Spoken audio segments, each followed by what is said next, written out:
Start करते हैं example 37। हमें क्या फाइंड करना है, d y upon d x. हम यही फाइंड करते आ रहे हैं अब लोग। हमें क्या दे रखा है, ये इक्वेशन दे रखी है और ये भी इक्वेशन गिवन ही है, थोड़ी मिस्टेक है यहाँ, लेट दे रखा है, पर ये इक्वेशन जो हमें दे रखी है ये भी गिवन है, ये इक्वेशन भी गिवन है और ये इक्वेशन गिवन है। इन दोनों की हेल्प से हमें d y upon d x निकालना है और देखना है कि इनका आंसर आएगा सेम या नहीं। तो चलिए हम देखते हैं, है ना। ये दोनों इक्वेशन, आपको बिल्कुल कंफ्यूज नहीं होना कि ये लेट में दे रखी है, ये दोनों इक्वेशन जो है वो गिवन में है। आपके अगर पेपर में क्वेश्चन आएगा तो दोनों इक्वेशन जो आपको गिवन में ही मिलेंगी, ठीक है ना। तो हमारे पास ये इक्वेशन है, तो फर्स्टली हम इन दोनों से सॉल्व कर लेते हैं। जो अभी तक हमने एग्जाम्पल किए हैं 34 और 35 सेम इसी कंडीशन के हैं। एक्स फंक्शन दे रखा है, वाई फंक्शन दे रखा है, तो d y upon d x find कर लेंगे, ईजी है। तो चलिए सॉल्व करते हैं, कैसे करते हैं हम यहाँ। तो हमें क्या दे रखा है, एक्स दे रखा है, क्या वेरिएबल है, पेरीमीटर यहाँ क्या है, पेरीमीटर मान अगर थीटा है, ये तो आपको पता है। तो हम डिफ्रेंशिएट करेंगे तो थीटा ही रहेगा।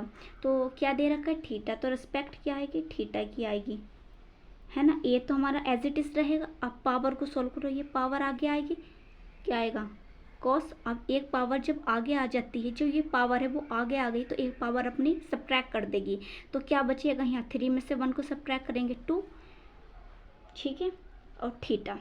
अब कोस का करेंगे, अभी हमने सिर्फ पावर सोल्व की है, कोस का नहीं करा है। अब कोस का करेंगे तो हमें क्या मिलेगा, माइनस के साइन थीटा। अब थीटा का करेंगे तो 1 मिलेगा, ठीक है। अब इसकी मल्टीप्लाई करो तो माइनस हम बाहर लिख सकते हैं, फिर हम क्या लिखेंगे, 3a कॉस स्क्वायर थीटा और साइन थीटा। तो ये हमारे पास इक्वेशन आ गई है, ठीक है। ये इक्वेशन आ गई, इक्वेशन फर्स्ट डाल लेते हैं इसे। अब d y upon d theta, a as it is रहेगा, पावर आगे आ गई, ये पावर आगे आ गई, एक पावर लूज हो गई, है ना। थीटा आप साइन का करेंगे तो क्या आएगा, कोस थीटा, और थीटा का 1, तो हमारे पास क्या आ गया, 3a sine square theta cos theta. ये इक्वेशन हो गई सेकंड। तो हम यहाँ क्या लिख सकते हैं, divided equation second by first. हमें क्या फाइंड करना है, d y upon d x. तो यहाँ लिखते हैं d y upon d theta upon d x upon d theta. D theta से डी थीटा कैंसिल, तो क्या आएगा, d y upon d x आएगा। तो यहाँ वैल्यू पुट करते हैं, डी वाई की क्या हमें वैल्यू दे रखी है, ए 3a साइन स्क्वायर थीटा और कॉस थीटा, ये है। अपॉन में आ जाते हैं, एक्स क्या है, माइनस के 3a cos square theta sine theta. ये दे रखे हैं, सिर्फ अभी हमने वैल्यू ही नोट करी है ऊपर से जो हमने डिफरेंशिएट करा। देखो 3a से 3a कैंसिल, एक कोस स्क्वायर से ये कैंसिल हो गया, एक साइन यहाँ से कैंसिल हुआ, तो हमारे ऊपर क्या बचा, एक साइन थीटा, अपॉन में बचा कॉस थीटा, और ये क्या है, d y upon d x, ठीक है। D y upon d x आ गया। अब यहाँ थोड़ा हम नोट डाउन करते हैं, क्या देखते हैं, हमें x इक्वल क्या दे रखा है, यहाँ गिवन क्या है, थोड़ा उससे देखते हैं हमारा हेल्प होगी क्वेश्चन में या नहीं। तो देखो यहाँ हमें ये गिवन है इक्वेशन x, तो जो a है वो अपॉन में आएगा इधर, क्लियर। अब यहाँ बचा cos थीटा क्यूब। अब क्यूब को अगर मैं इधर लेकर आती हूँ तो क्या बनेगा, इधर 1/3 आएगा, ये cos थीटा आ गया। पर अगर मैं इसे ऐसा ना लिख के मैं ऐसा भी तो लिख सकती हूँ, ऐसा भी तो हम लिख सकते हैं, बिल्कुल भी डाउट नहीं होना चाहिए। अभी तक हम पढ़ता आ रहे क्यूब को हम कैसे लेते हैं, स्क्वायर को हम कैसे लेते हैं, ठीक है ना। तो ये हमारे पास आ गया है x अपॉन a। तो ये तो हमने अभी सॉल्व किया है x का। अब हम y को लेके सॉल्व करते हैं। y इक्वल क्या दे रखा है, a साइन क्यूब थीटा। अब ये a जो है वो इधर आएगा, साइन क्यूब, और इधर आएगा तो ये क्या हो जाएगा, 1/3 साइन थीटा। अब इसे मैं ऐसे लिख दूं कि क्यूब है तो y upon a equal sine theta. तो यहाँ देखो आप कि ये साइन थीटा की वैल्यू निकल कर आ गई है, और यहाँ हमने जो फाइंड किया है यहाँ से हमें कॉस थीटा की वैल्यू फाइंड हो गई है। तो ये जो वैल्यू फाइंड हुई है मैं इस इक्वेशन में पुट कर सकती हूँ, साइन थीटा कॉस थीटा। तो चलिए पुट करते हैं।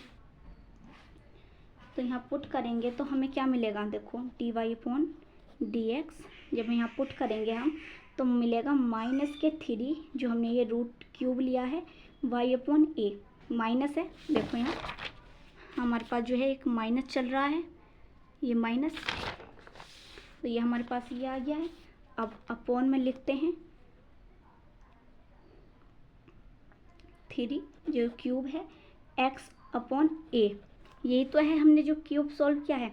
तो अब इसे मैं ऐसा ही लिख सकती हूँ, कैसे लिख सकते हैं, ये माइनस एज इट इज़ और ये क्यूब जो है ये पूरे पे ले आऊँ तो ये हमारा कुछ ऐसे लिखा जाएगा और a से a कैंसिल आउट होके हमारे पास क्या आ गया, यहाँ आ गया है y अपॉन x आ गया है।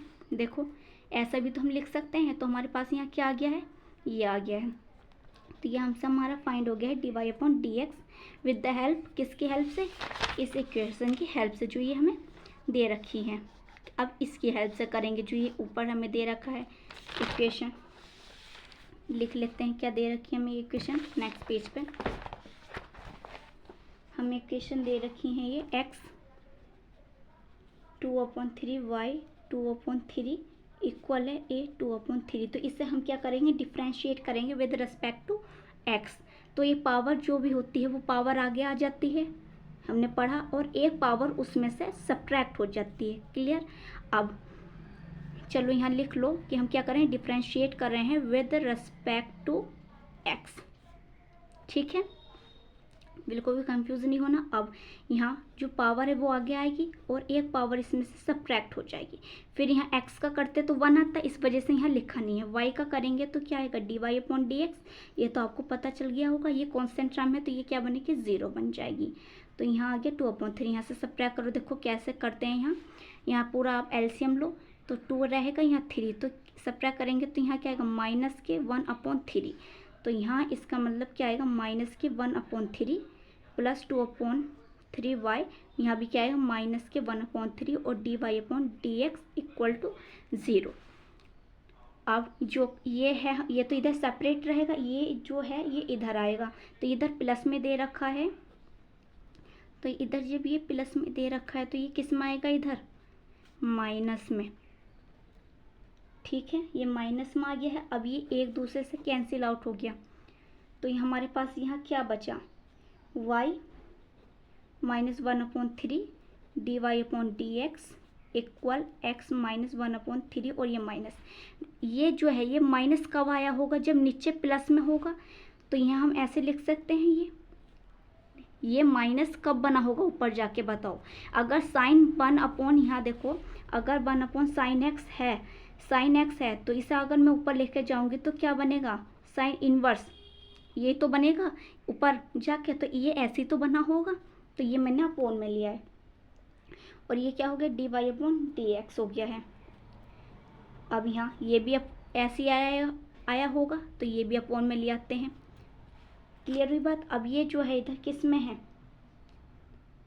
ये तो इधर हम लेके आएंगे तो ये कैसा आएगा, ये देखो ये किस में है, डिवाइड में है, तो इधर मल्टीप्लाई में ही आएगा। देखो नीचे है ना, तो यहाँ से हमारा आ जाएगा y 1/3 जो हमारे दे रखा है और x 1/3।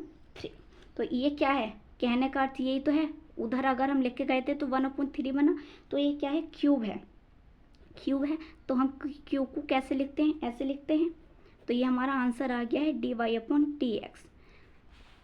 तो ये हमारा आंसर आ गया है। हमने दोनों की हेल्प से सोल्व किया, तो दोनों की हेल्प से सोल्व करने के बाद हमारा जो आंसर आया है वो सेम आया है। वीडियो को लाइक करें, शेयर करें और सब्सक्राइब करें चैनल को।